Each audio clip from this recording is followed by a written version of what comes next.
There was fog that morning, as there often is in the Bay Area. I was worried it would stay cloudy, and the forecast suggested it would for the whole day. But later, despite the forecast, the late afternoon sun was out. A typical, beautiful California day, perfect for my son Jacob and the other groom Daniel's wedding. It was a garden ceremony, with family and close friends gathered around them. During the ceremony, each groom's mother placed a lei over their soon to be son in law's head, a gesture acknowledging Hawaii, Daniel's family home. I fitted each groom with cufflinks bearing the man in the maize symbol, recognizing the indigenous roots of the Southwest, where Jacob grew up. But what struck me most was their courage, the bravery to be themselves, courage to allow tears, to declare, I love you with abandon and unconditionally. I found myself wondering what makes it possible to shed tears without embarrassment and love without limits.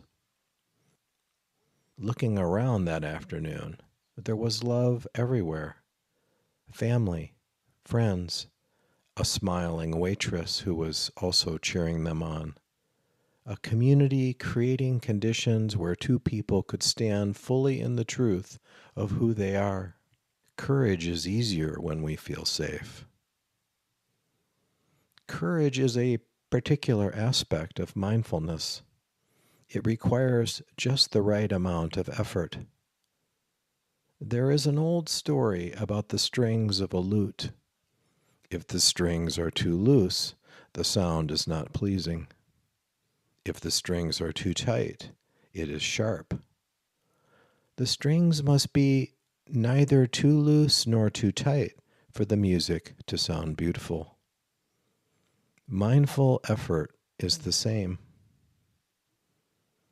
There is another aspect of courage, faith. Not faith in the sense of a power greater than us, but a trust that the heart is big enough to hold it all, the uncertainty of life, joy, sadness when we encounter it.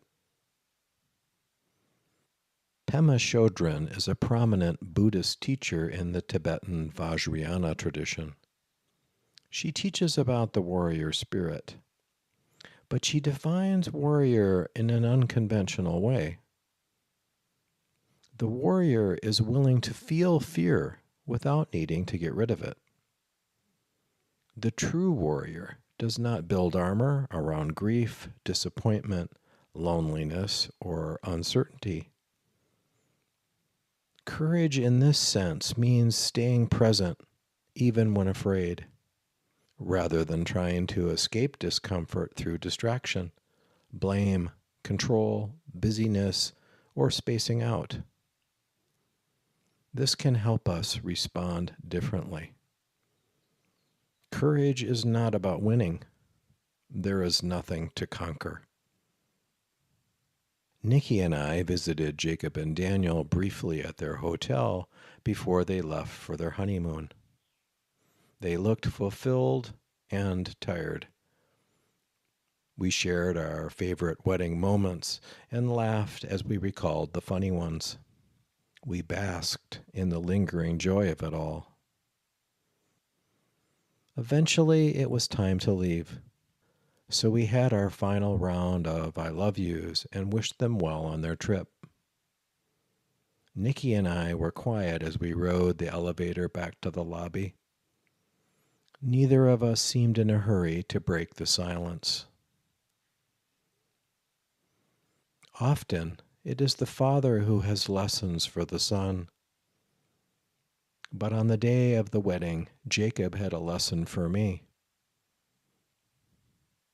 Fear makes us contract. Love opens us. Courage helps us stay. And on that beautiful afternoon in California, Jacob and Daniel showed me what that looked like.